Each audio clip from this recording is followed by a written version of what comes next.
Happy Monday, Dolphins fans. This is Nic Rohloff here at Dolphins Today by Chat Sports. Loaded show on tap for this early Monday morning. Tua Tagovailoa did what over the weekend? Well, maybe it wasn't over the weekend, but news came out over the weekend on Tua. And then also, should Miami cut Jeff Wilson Jr., the running back? It's been heavily rumored out there by me, and now another organization is saying the same thing. But make sure you are subscribed to the channel. Why? Well, Dolphins OTAs start today, and make sure you are subscribed so you don't miss a thing surrounding the Dolphins coming together and getting some work in together. We have some news on Tua surrounding OTAs as well. If we get enough subscribers, let's say 20 on this video, I'll come back with another video later on Monday afternoon with the latest surrounding OTAs. But let's start with what Jeremy Fowler had to say on Tua over the weekend in regards to contract and OTA potential holdouts, whatever you want to call it. He said he has missed some OTA time. I've confirmed, and really it could depend on how negotiations go with his contract as to whether he starts to show up or is there full time. They have had contract talks, preliminary talks. I'm told that the Dolphins have made at least one contract offer, but we know how these things go. The offer apparently hasn't been good enough, or he'd probably be there full time. So the market is pretty set. We saw Jared Goff, $50 million plus a year. That's going to apply to Tua and Trevor Lawrence. So what a lot of Dolphins fans came to the conclusion about after this report dropped is that, well, Tua did decline an extension offer from Chris Grier and Miami. I mean, it makes sense, right? Like, I also don't think it's this big deal as well. Like, they're negotiating. If it was one offer, accept, sign, that probably means the Dolphins aren't doing their job, right? Because if they're offering something to Tua that he wants to take immediately, that probably means they might have overvalued Tua, but they came in a little bit low. Tua probably didn't like that, but then they're going to negotiate and then get something done. That is how it works in the NFL.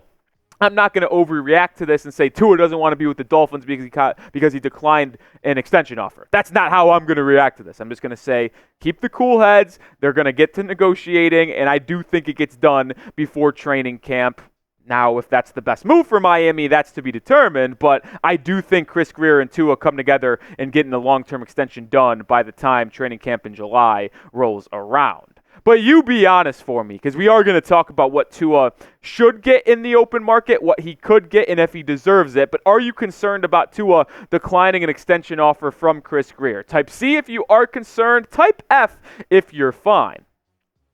Also say this, folks. Tua is not holding out, even though he does not have a long-term extension done. We dropped the video late last week if he was going to hold out because Jonathan Jones from CBS Sports dropped an article that kind of hinted that he might do that. Well, that's not the case. And as I said in that video, it was always a fraudulent report because Tua has been to an off-season voluntary workout. He was there on April 19th, and the report from Jones said he has been there hit and miss since April 15th. Yeah, it's hit and miss. It's voluntary. It's not like every single player has been there the entire off-season. And then Diana Russini from ESPN dropped this nugget this morning that Dolphins QB Tua Tagovailoa is in the building for the start of Dolphins OTAs. Per source, the QB is slated to become the next quarterback to receive a big payday, but the sides are in negotiations. Tua said he was planning on attending the workout. So once again, that report that dropped late last week was proved fraudulent. Tua is not going to hold out. He is a great teammate. He is a hardworking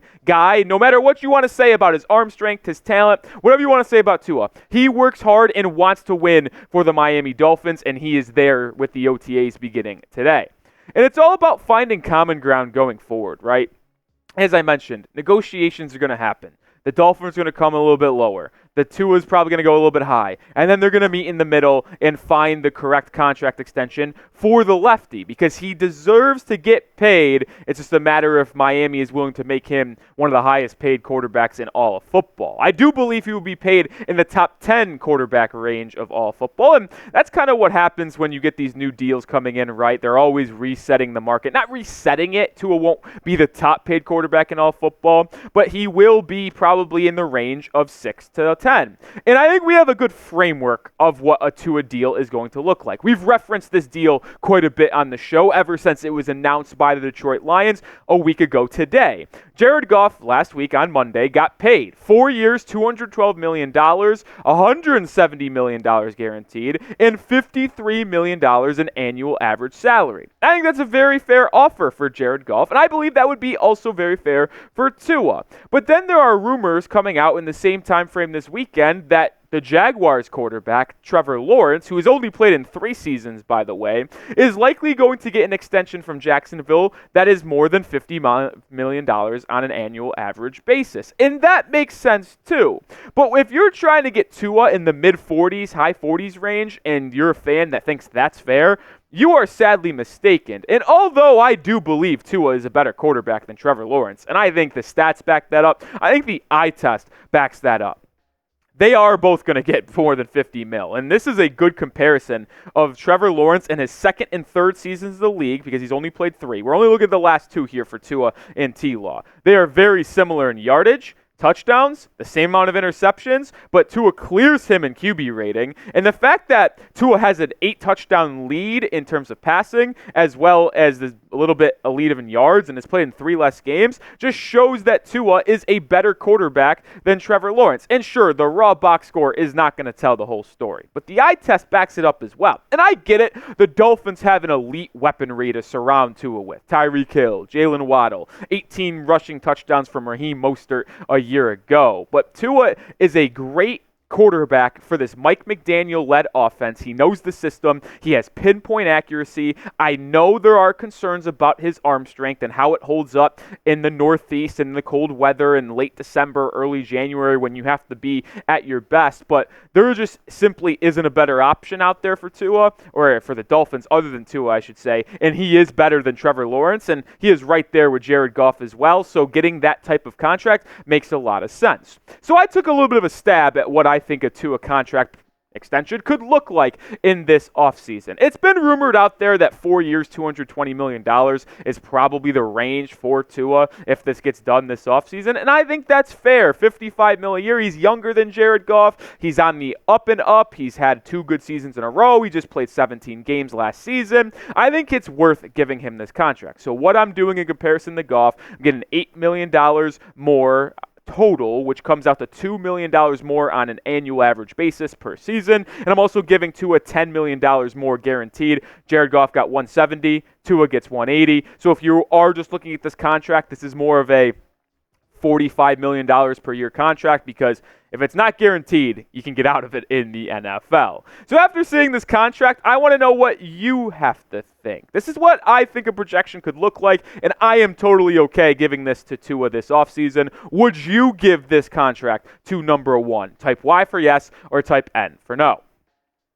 All right, coming up in just a bit, let's transition to Jeff Wilson Jr., the running back, and could he be cut from the Miami Dolphins this offseason? I've said this in the past. Bleacher Report now believes the same thing. But first, make sure you guys get some Dolphins gear. It's on sale right now, this sweet shirt combo, $20 off. Orange, the aqua. Mine is in the mail as it currently speaks. I can't wait to represent this on air for you guys. Get yours today, chatsports.com/Dolphins combo. I'll put that link in the description and comments of today's video. Don't waste any more time. Don't know how long it will be on sale and in stock. $20 off. One more time, chatsports.com/Dolphins combo.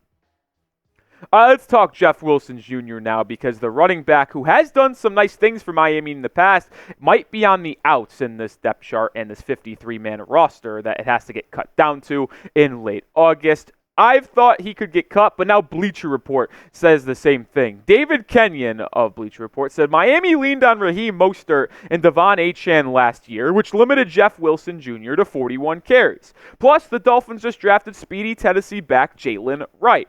The offseason probably marks the end of Wilson's time in South Florida. And if you've been subscribed to the channel, you would have known this is about the 3rd time we've brought up cutting Jeff Wilson Jr. And I don't want to be mean to the guy because he has done some nice things, but just the fact of the matter is he has a cap number that at least gives the Dolphins about $2.5–3 million in savings. And That's very worth it for Miami, as they are up against the cap, which would allow them to maybe sign a different free agent, like a Calais Campbell or a Greg Van Roten or a Dalton Reiser. So it makes sense to get rid of him, and I think this is very likely. Because when you look at this group, it's just crowded, man. You got Mostert. He's obviously going to be back. The second or the day 2 pick last year of Devon Achane. Like, he is going to play a big role. And then you take Jalen Wright in the 4th round. You trade a future 3rd-round pick to get the speedy back from Tennessee. He is obviously going to play a factor. And not many teams at this point in the NFL carry a fullback. Miami does. So that even limits the room on this depth chart even more for the Dolphins. Chris Brooks and Selvin Ahmed can be special teams guys. I don't know if Jeff Wilson Jr. gives you that special teams value. So cutting him and saving a couple $1 million against the cap makes the most sense to me after drafting Jalen Wright. And you mentioned the numbers, or at least Bleacher Report did. He was not that effective for Miami a year ago. 4.5, 4.6 yards per carry isn't terrible, but he just didn't see the field often. And I get it. Some people might say he has a different style of a running back because he's a little bit more of a physical guy who can run in between the tackles. But is it really worth keeping Jeff Wilson and cutting another guy who could be a special teams value just to keep him for, 20, 30 carries a year? I just don't know if that's the case. So I don't think there's a sense to keeping Jeff Wilson Jr., and I would not be shocked if Jeff Wilson gets cut by the Miami Dolphins. After drafting Jalen Wright, why would you keep Jeff Wilson? There's a clear vision for Mike McDaniel for this Dolphins offense. It's speed, it's versatility, and Jalen Wright is a great pass protector, great in the passing game for Miami, and he was at Tennessee. So a trio of him, Achane, and Mostert is probably all you need to save the $2 million in cap so you can go sign a different guy and cut Jeff Wilson.